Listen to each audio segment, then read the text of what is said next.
Go, boy! Welcome, ladies and gentlemen, to another movie review. Been a while since we did one of these. Been a long while, actually. Anyways, me and D are here to talk about well, I know they use this word important a lot, but I would say in this case this is pretty apt. A very important movie.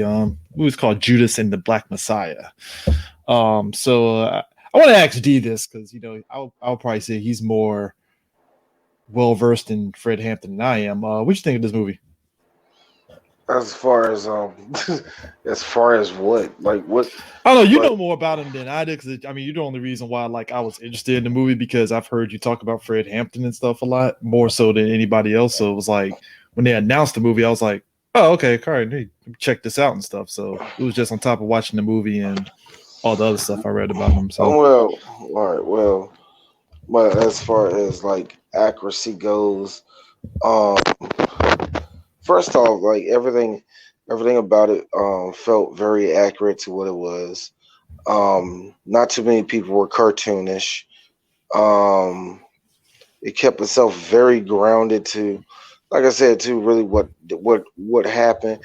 You could probably say they played up certain things as far as like, I don't know, you know how like we say that Tupac, like a Tupac movie, we can say, oh yeah, Pac never said that shit.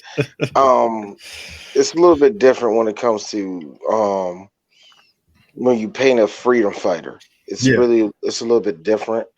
yeah, The one thing I can really say is that you would think that I know for a fact that some people will question some of the things that are there. As far as what was they there was nothing too much different that they didn't have in there that that I could say like, oh, that's fake. Nah, none of that. It didn't shy away from telling you how it was. Like, good example of it is Martin Sheen plays J. Edgar Hoover. J. Edgar Hoover, um, I just know somebody's going to challenge. Oh, it wasn't like that. No, it was exactly like that. That dude was like super racist. So there's nothing too much there. I could say one thing. There's like two scenes in there with with not Damon.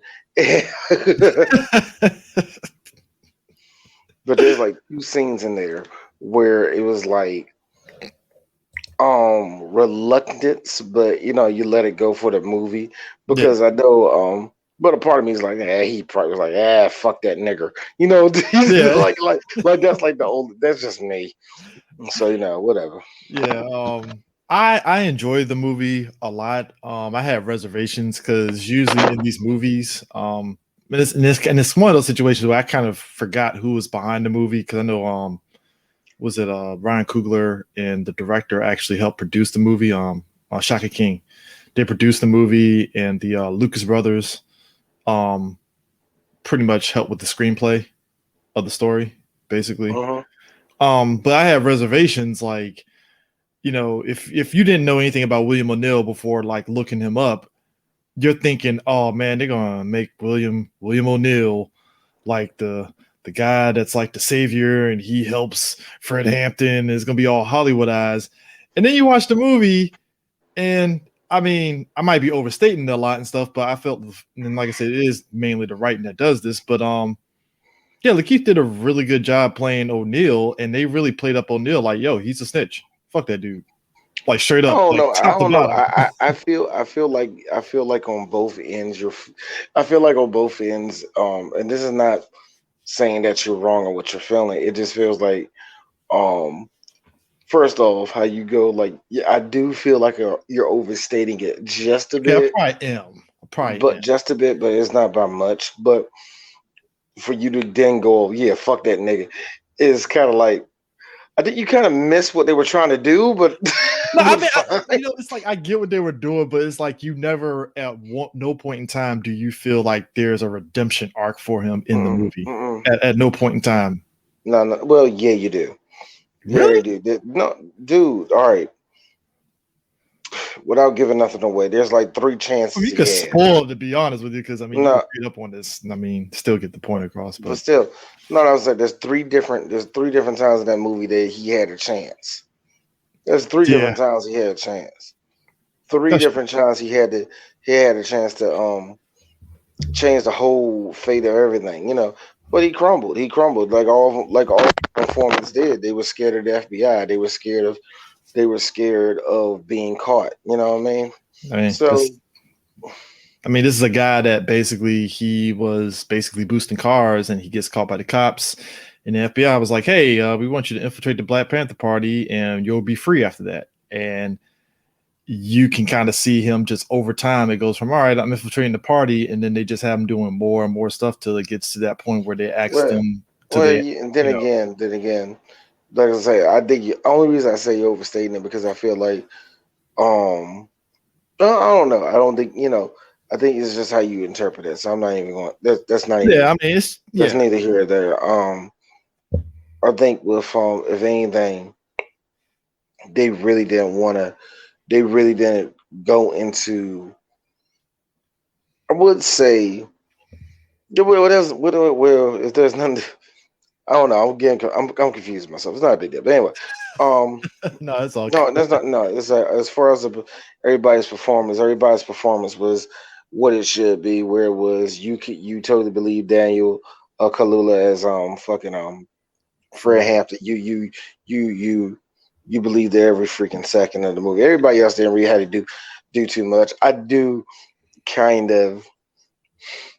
It is. It's to me. I like how we always write Black women in that position of being so earthy and all the rest of that shit. Yeah. And I only say this because of this, because I know those women in real life. They're annoying as fuck. So I mean, this was like what, the 70s and stuff. So I was like, maybe it wasn't as like overt back then. but still, it still's got, still I always laugh. Like now like this. The scene where she reads him that poem. I am not doubting that didn't happen in real life. I am not doubting that didn't happen in real life.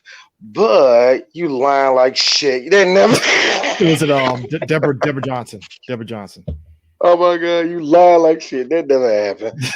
Like, you wrote that in there to make it say, yeah, I remember the night right before that happened. And I read Fred that letter. You ain't never fucking CD. That's when we're like, sitting back in the writer's room looking at the Lucas brothers and Shaka King, like, so you just put that in the movie, huh? All right. Cool. No, you just sat there and listened to her, and you just said we're gonna put that in there because that was for her. And I know all y'all are afraid of Black women, even though I know all of y'all are afraid to offend Black women, even though white men are writing y'all checks right now. So hey, look, what nigga, I chin check everybody, nigga. You don't give a fuck me. I love everybody in that room, but I'll chin check it. Yeah, I think we. But I laugh at shit like that. I just do. Yeah, like the only time I like good example. Malcolm X, where it's the scene with Betty Shabazz and Malcolm, and they talking in the diner and all that. That's cute and all that. And yeah, you can totally believe that happened in real life. But a part of me is like, they played up everything. Well, they played it up. Nah, like none of that happened. None of that happened. Malcolm wish he had a game like it'd be like some shit. Be like, yeah, Malcolm wish he had a game like that. Stuff like that. You know what I mean? Like you can easily call bullshit, but it's like let the movie tell a story. Yeah. Another thing, like maybe because I'm pretty sure you've noticed some of the actors in this movie and stuff. It was kind of wild to me to see some of the actors that have been like in other movies and stuff. Was it like Algie Smith? Like Algie Smith was in Equalizer 2. What the fuck was the name of that movie? I can admit that Detroit and all those other movies and stuff. I was like, I can say the last 10 years of these acting Negroes, I cannot really name them. But you see the face. I know their faces. I just don't know who the fuck you are. You know what I'm saying? Like the what's his face? That meme where he's pointing at the screen like, I seen him before. I know his name. Yeah, I mean that's the whole movie in a nutshell. That's what kind of reminded me of like movies from the '90s, where it's like I seen that black person before. I just can't quite put my finger on what movie they're from, that kind of stuff. But Kaluuya for like the two big ones and stuff. I will even go so far as to say, what's his face, Plemons. Plemons, yeah. Plemons played. He played good background FBI agent. Yeah, Jesse Plemons and all of that. Yeah, and the only thing, like I said, even with me saying that, come on, man, he was probably more racist than in real life. You can't see, people when they're put in situations where it's like, damn, you want all of it, not just some. You want each and you know what I'm saying? So even if it is your job and it's against your wishes, it's your fucking job and you have to do it. Is that the feels with some reluctance? No, he the FBI. He can eat a dick. I don't care. Yeah. It's like what any person does on the job, where it's like you're going to question stuff, but he doesn't take it a step further. It's like, really, sir? All right. We overuse the term humanize. Yeah. We overuse that term because, like, good example was in Joker when everybody said, "Well, we're trying to humanize the Joker." No, you're just trying to just say that Joker is an everyday person. You're not trying to say, "Oh man, it could be." No, it's not like that, dog. Come back, bring it all the way in. Ain't nobody over here trying to feel bad for this dumbass. He's a psychopath. He's a psychopath. Yeah, you probably agree with him smoking them 3 niggas on the subway, but real talk, bring it all the way in. It's like chill, guys, chill. You gotta. It's different. Like in the case of Jesse in this movie, when J. Edgar Hoover was grilling him, I don't care who you are, even if you was racist, you'd be like, yo, why you bringing my daughter into this, bro? Yo, that's the funny thing, because it's like I think we tend to forget that aspect of white people that were legit 100% complicit. Because like you said, it's not the aspect of humanizing them. It's just like, yeah, they're like anybody else that's complicit. It's like, really? Why? You have to take it that far, sir. Another good example of it was, I love that one scene, and it really spoke on the acting of Lakeith in this movie when and it did happen in real it did happen in real life because he was recorded when he did it. Yeah. When he was like, nah, let's blow these motherfuckers up. And Fred was like, are you serious? If we blow them up, we're going to die. We blow them up, they're going to come right in the ghetto and blow all of us up. And that's going to happen. Is that what the fuck you want to do? There are certain people that actually thought that Fred was for that. Like, blow it all up. And I was like, oh, maybe he is. And then it's like the movie was like, no, he's not. He was like, no, come after us.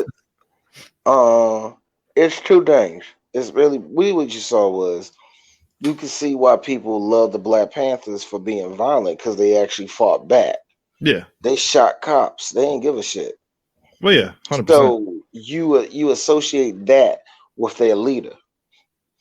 That's how they do it. That's what white people do with us.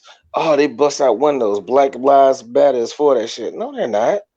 That wasn't Black Lives Matter. That was somebody else. It's like, yeah. Not even though, the Panthers was all about having AKs and busting back at the cops. There are some stuff where it's just, no, that's stupid. That's cutting off your nose, spite your face, nigga. Why the fuck would you do that? Yeah. Why would you? You gonna bomb City Hall? You do realize that all the South Side will be in fucking flames, right? It's like we had that C4. I was like, yo, and now you're taking it a little step further worse. I was like, I was laughing because I saw that said, like, ladies and gentlemen, it's D's one side of D versus the other side of D. It's like, blow it up. No, don't do that, please. The fuck is your problem, nigga? All right, so let's go with your plan, D. Let's kill all them cops. Who house they coming to?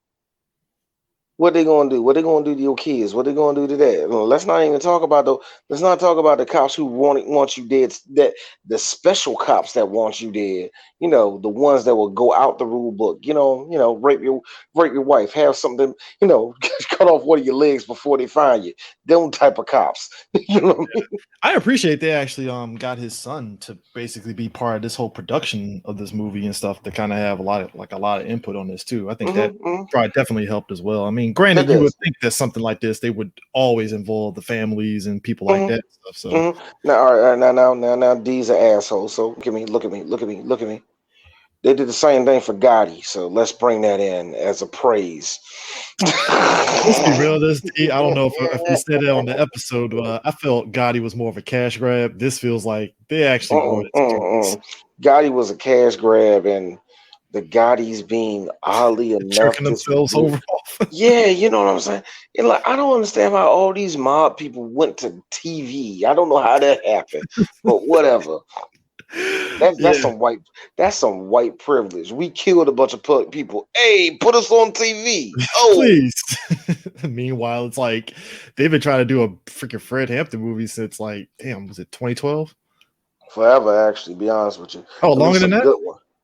At least, come on, man. Everybody wanted Desire. Ever since Mario Van Peebles put out Panther, they've been trying to do something like this, man. Oh, that's right. I haven't seen that movie in a while, so I didn't even know it was like that long time coming. They, it's them talking. I remember in that one. I think Sears was in that one, and Huey P. Newton was in it. I don't know if they had anything about Fred Hampton. I think it was mainly on Huey P. Newton. Yeah. But even then, I don't even think it was that though. Yeah.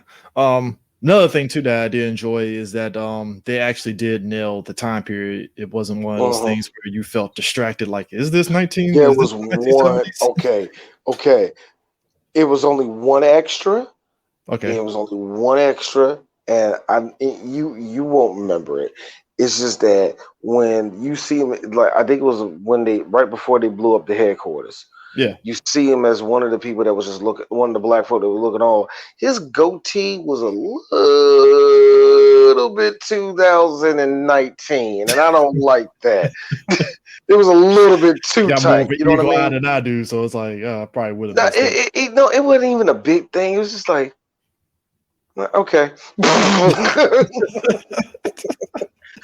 Nah, but like when I talk about Lakeith, it was just like the minor things that they had, like him doing with William O'Neill, where like every time bloodshot eyes. Yeah, but like even beyond that, it was like some of the visual stuff. Like every time he met Roy Mitchell, the FBI guy that was his handler and stuff, he was always like extra dressed up. Like the second time he saw him, he was dressed up as a pimp, and I'm like, what the fuck is going on? I was like, oh, he's got money now. Okay, he's a corny ass nigga. I forgot about that. Yeah. See, I wasn't gonna say that, but you're right. No, that's what he was, man. Come on now. Yeah, so it was those little things. And just like I said, also the visual moments and stuff. Cause I think there was a moment where one of the guys from Williams' earlier adventures spots him at one of those Black Panther meetups and stuff, and it's probably the funniest scene ever, just because he's again having them the flop sweat and like, ah, shit, I know that guy. It could be because I don't watch too many of these movies, and I know in real life I would be kind-hearted and I would have not made a move either. But a part of me thinks to myself, somebody else from another gang see somebody in my gang and go, yo, that nigga a rat. I'm just saying, there'll be extra red flags everywhere. I don't know. That's just me. I could be wrong. Well, you had to hotwire a car in order to show that he wasn't, a rat. So there's that. It was a stupid ass scene, by the way. Now these just being real. That didn't happen in real life. I'm being real. That didn't happen in real life. I appreciate the tenacity of old girl. Like, all right, where's your gun? All right, so who are you again? I'm like, oh, so we just get straight to the point. Okay. Tension. Again, a part of me is like this. That didn't happen in real life. A part of me is just saying that didn't happen in real life. Like certain things, you just know when you see biopics, bullshit that happened. And the thing of it is, it's one of those things where it's like it can either make or break a movie and stuff. Granted, that didn't break the movie. It was just one of those. Like, no. There's nothing in this movie that was bad at all. If anything, once again, nobody our age should be really complaining about anything because we didn't live through that era and we don't know it 100%. Now, us watching, I made this comment to you before. Now, Straight Outta Compton, I love that movie. It's very good. I can only watch it once because I know what happened in real life. I'm fortunate we didn't review that movie because I'm pretty sure all three of us would have really went in on that movie because I had issues.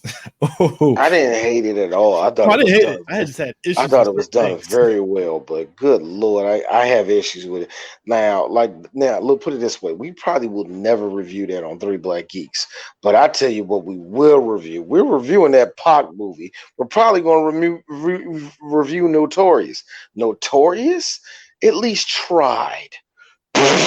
God knows they tried. Tupac was like, here's the thing. It's a difference, and it goes back to this movie too. It's different between having black creatives are legit 100% involved and black creatives not being involved in the movie. Like Tupac and like Notorious, it had some black people involved, obviously, and stuff. But like Tupac, it was like, yo, it's a bunch of white people that wrote this damn movie because holy crap. Man. You can fucking tell that was number white folk that wrote that. Yeah. But it's like this. This is one of those, much like Malcolm X and God, I feel like there was something, there's a few other biopics that were at least written or directed by black people. We had these before, and this is a good one. This is another good one. Because that part when everyone shit goes down at the end, because I feel the way I feel. Yeah, I can't watch it. It's sad as shit. It's sad. It's one of those like holy, because it's like I've seen so many movies during that time period where you see the police do so much fucked up stuff, right? So when you see that everything play out, it's like holy shit! Like these people really, wow, fuck, like damn. Yeah. Well, yeah. Here's the thing: people don't like, and that's the thing about it. Also, I know a lot of. It's going to get a lot of flack about people who are for the police, but you got to understand the police, especially in the 1970s, you just really were gangsters. A lot of them were just fucking gangsters. You know what I mean? You can say J. Edgar sold the shit out of that, man. Jesus You Christ. can say like these motherfuckers didn't give a shit, man. They was just mean as fuck. They didn't care about nothing. Didn't care. They were monsters, and that's the reason why the Panthers suited up and booted up the way they fucking did. Because anytime black people try to get any little thing, we gotta have something stopping us like that. Somebody, and like these, and the reason that really kills us about cops is that y'all motherfuckers don't live here. And that's the thing that killed me. And that's the thing that got me when Fred Hampton walked with all them white folk. He said, I bet y'all getting the same shitty education we getting. Mm-hmm. Y'all getting y'all head busted in by the same cops that don't live in your neighborhood. Note what I said, don't live in your neighborhood. Mm-hmm. Nigga, you don't live here. I pay for y'all salary, but y'all gonna keep me. You know what I'm saying? Yeah. That's how a lot of people feel about the cops to this day. So for a fact, Fox News. Oh God, they're gonna have a field day with this. I mean, for me, look. I swear, because if he fucks around, if Daniel wins, gets an award for this, if Lakeith gets an award for this, if Shaka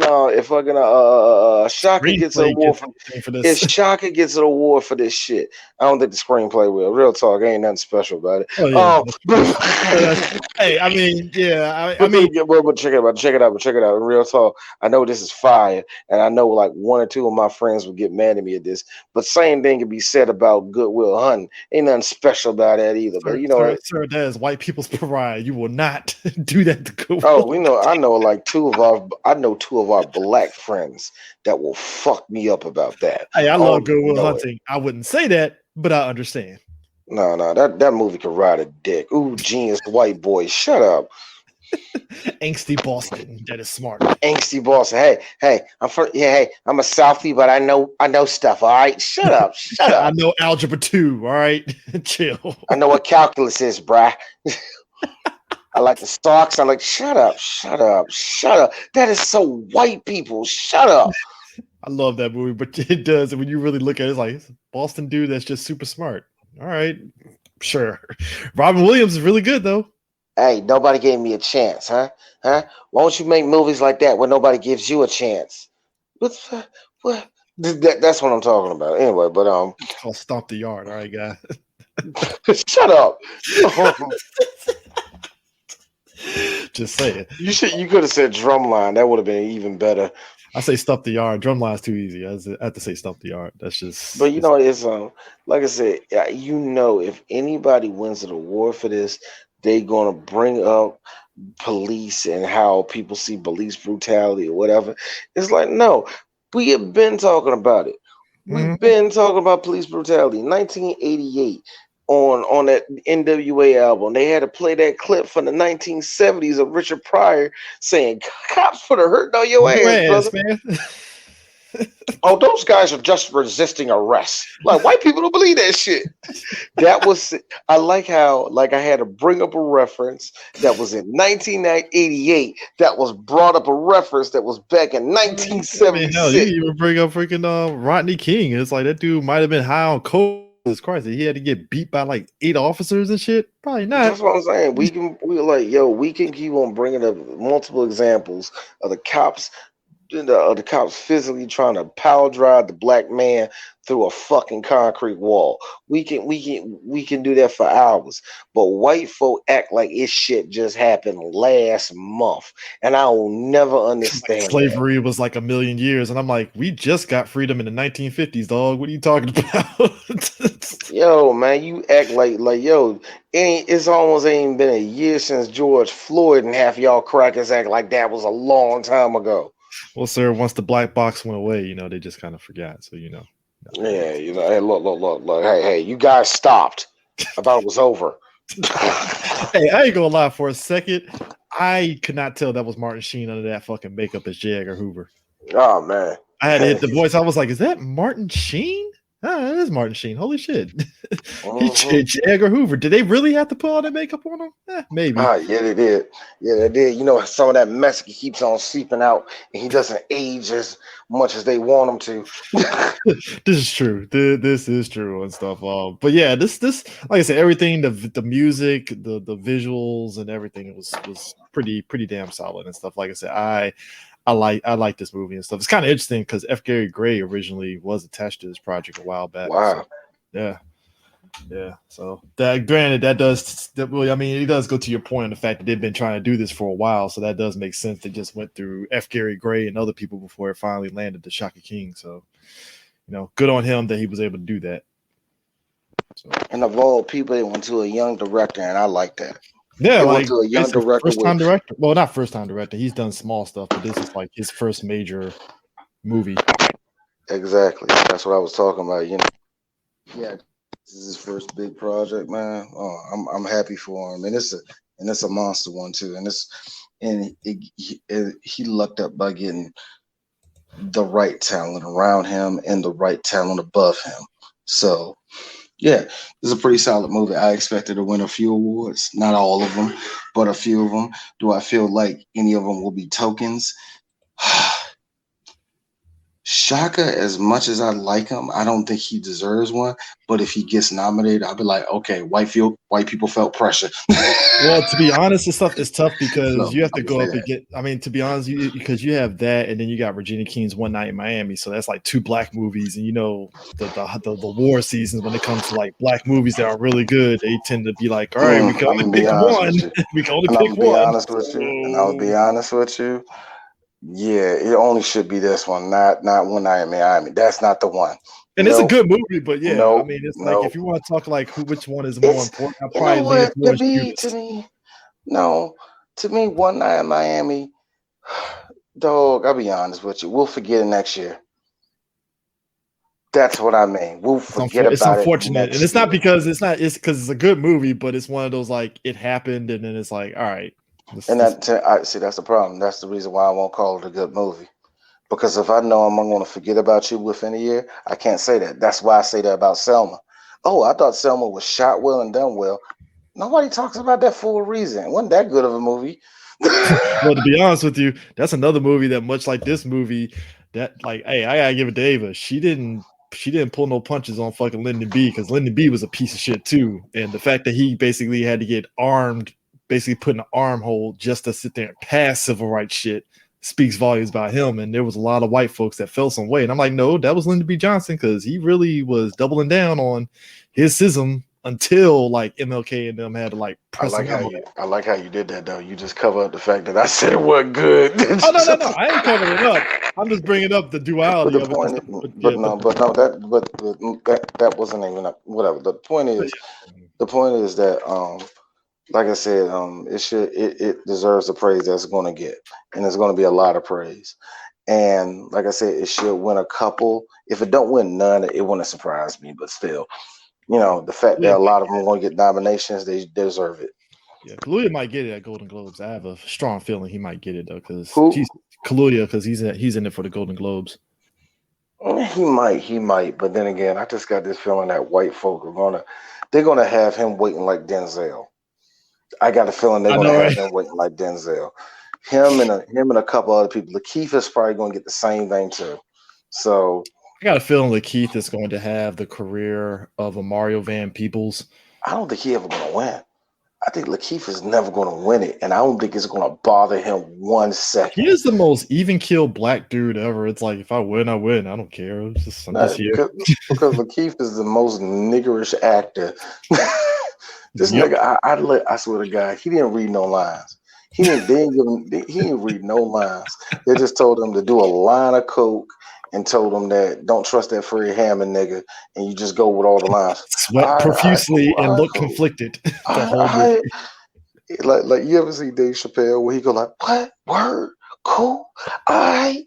That's how Lakeith acts every single Yo, he was like that. Did you watch Uncut Gems? Uncut Gems. No, I did not. He was like that in Uncut Gems. I was like, oh, it's Lakeith. He's here. All right, cool. Lakeith always plays Lakeith plays nigga that still smokes cigarettes way more than he smokes weed or drink. Like I'm shocked. Yeah, I'm sure. Whatever. Yeah, it is. But yeah, this is a good movie. Definitely watch it. It drops on HBO Max. Lakeith, that's what he looks like. Lakeith looks like Leonard Washington, like the Dave Chappelle's Leonard Washington character's son. That's who he looks like. I had to get it right. Yeah, but it comes out on HBO Max next week. Definitely. Oh yeah, definitely check it out and watch it. You will not be. You'll actually like it. I think you'll like it. It'll definitely be there. Like I said, the ending of it is definitely kind of like, oh shit, like, Yeah, look. Let's just put it this way: the bad guy dies on Martin Luther King's birthday, and you gotta love that. Yeah. I would even go so far as to say, if you want to, you can check out the the PBS documentary that came out. Eyes on the Prize. Yeah, Eyes on the Prize. I have a feeling like like a teacher made me watch that like in the 4th grade or something. You know what I mean? The thing is, I think it came out like in the no, it came out in the 90s. It came out actually. They came out in 1990. They came out in 1990. That felt like it came out around the same time as like Hoop Dreams. No, Hoop Dreams was being filmed, I think, actually in 91. It has that look of it. Has that because look of it, wait a minute, Hoop Dreams came out in 94, 95. I think like when 93, did that come? 93, 94. Oh my God, Chris, see, look, that's the nigga. I'm not trying to do that for Working Title Sports Show, but I would definitely do it. I want to, but I don't. We both talked about this. I definitely want to do Hoop Dreams on Working Title Sports Show. I do, but God damn it, it's exhausting. It's a roller coaster. Hey, folks might sit there and be like, "What are you talking about? Hoop Dreams?" No, it is very emotionally exhausting watching these two, like what they have to go through and everything. It's like Jesus Christ, man. And to keep it real, it was right there. It was Chicago too, wasn't it? Yeah, Mm-hmm. So yeah. The 2 Chicago ballers, man. Which always gets me, man. And this comes from a basketball mecca himself. Chicago puts out some ballers, nigga. So it's really interesting to see that world of Chicago. That how much whatever. The point is, y'all go see Judas and the Black Messiah. Watch on HBO Max. Go see it in theaters if you dare see it in theaters. I don't know why you would. You scared of a cough? You scared of a cough? You scared of the cough? You scared of the revolution? Hey, this is how we end it. This is how we're gonna end it. You scared of the cough? You scared of the revolution? you scared of COVID? You might as well be scared of the white man. Yeah, right, I'm done. Oh, one more thing. I just gotta say this though. That part where he was when he got out of jail and he had that speech, nigga. That nigga was preaching, wasn't he? It's always when they get out of prison, they be preaching the hardest. Oh yeah. That's Dusty Rhodes coming back for injury. Hard times, nigga. Anyways, go watch the movie, check it out. You'll like it. So peace out, guys.